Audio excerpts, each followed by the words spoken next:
We've been offering an analogy recently, a way to look at this that is helpful to many people. And so we're going to give it to you here. And even if you have heard this before, you'll hear it differently now. This will be easy for you.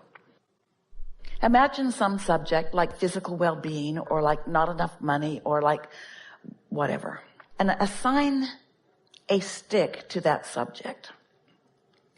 And put that stick in the pile that holds all the sticks of all the subjects that are currently important in your life experience. You may have heard us telling this story to you before, and we've said on one end of the stick is wanted, and on the other end of the stick is the absence of what is wanted.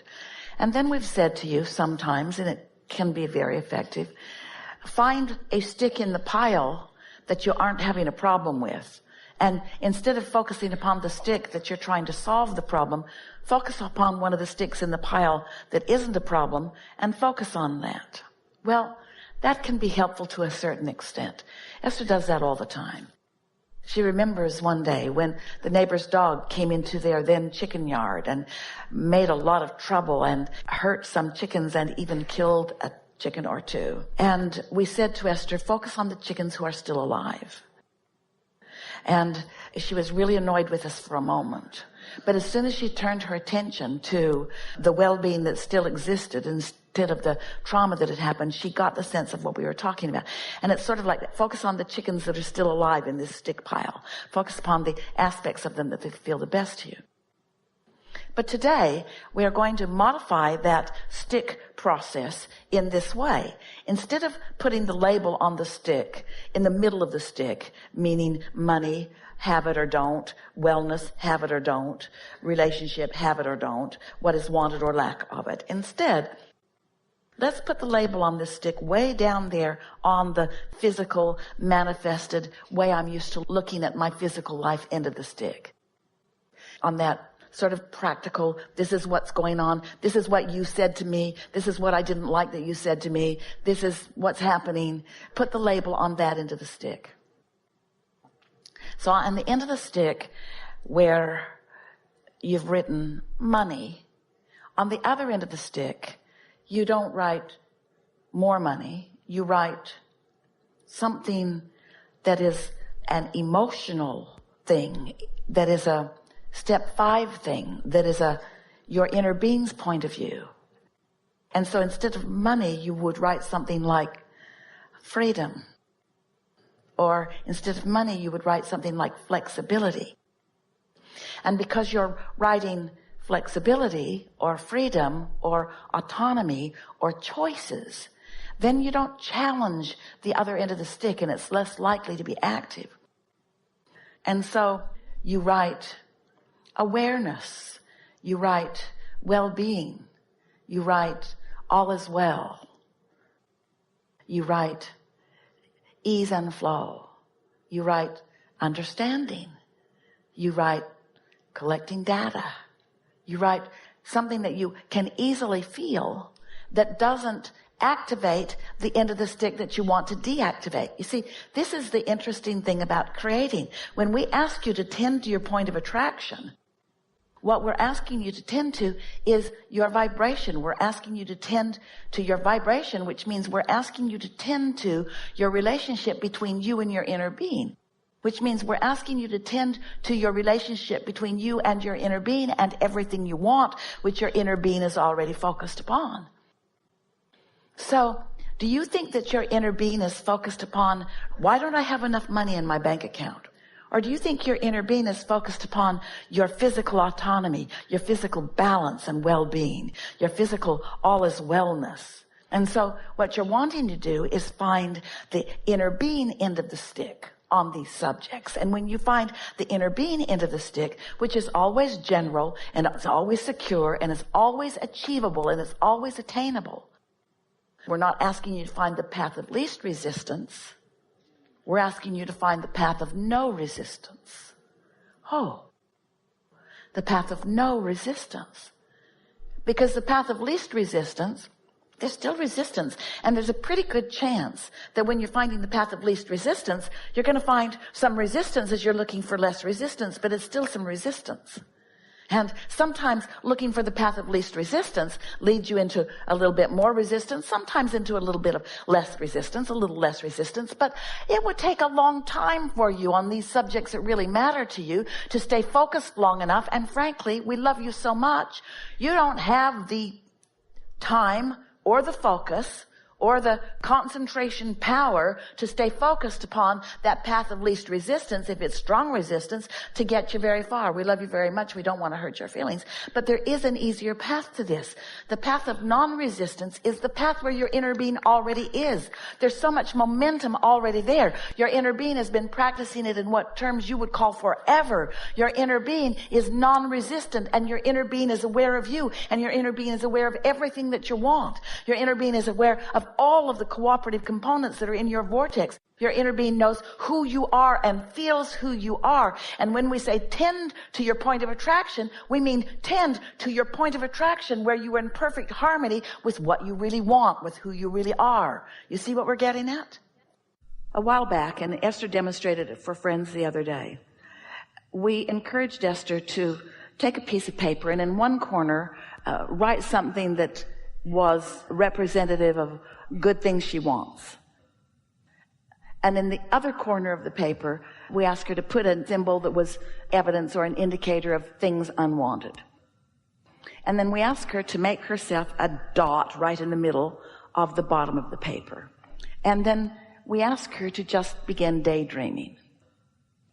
And so she thought a thought that was in harmony with all the good things she wants.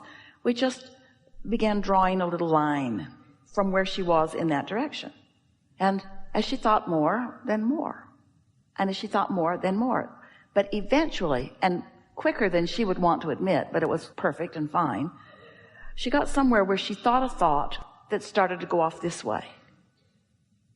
In other words, it was a action thought, a what I need to do thought, or an old belief thought. But because she had some momentum already going that way, in the moment that she started to go that way, she caught it and then thought a better thought about that, and off she went again. And then another thought sort of tried to take her over there, but she caught it and thought a better thought, and off she went. Now this is another way. In other words, you can, if you're in a good feeling place and you are sensitive to the way you feel, you can think the thoughts deliberately.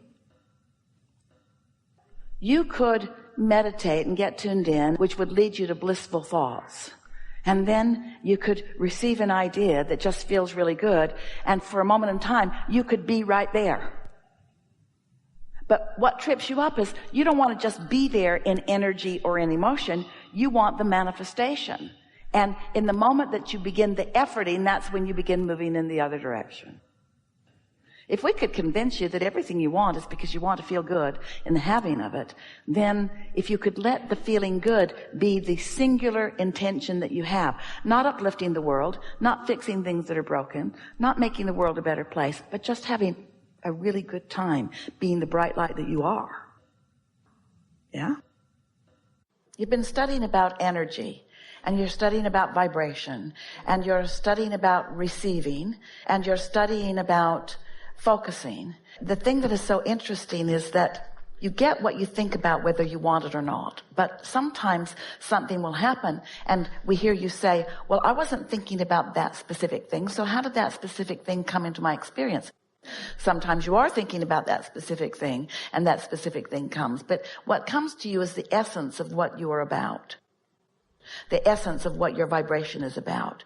And so rather than spend any time trying to figure out why it came or what you did wrong that caused it to come, because there's no value in that whatsoever. Instead, if we were standing in your physical shoes, we would acknowledge that whatever we are experiencing is there because of our point of attraction. And rather than trying to figure out what specific thoughts we thought that brought it, we would just tend to our point of attraction. And so hear the difference, feel the difference between the statement, it is my intention to tend or focus upon my point of attraction, which is to say, I'm going to focus on how I feel. I'm going to reach for thoughts that feel as good as they can feel. I'm going to quiet my mind so that I can feel what it feels like when my vibration rises. I'm going to be aware when I'm in a feeling of appreciation or love, and I'm going to take note of that. I'm tending to my point of attraction. I'm tending to my vibrational frequency. Feel the difference in that. And why don't I have enough money in my bank account? Or why is this person that I'm attracted to not attracted to me? Or why can't I get along with these people I love? Because when you focus upon the things that are problematic and you try to think your way out of them, you don't think your way out of them, you think your way deeper into them. But in the process of thinking your way deeper into them, simultaneously you're also sending requests of what you really want into your vibrational reality. And so you could make up anything that you wanted. That never gets anyone anywhere. You don't solve problems by focusing on the problem. When you focus on the problem only gets bigger. It just becomes bigger and more obvious until it may reach a point that you may look at it and say, really? Now I see you. I saw you when you were little, and I kept looking at you till you got bigger, and I kept looking at you till you got bigger, and now you're really bothersome to me.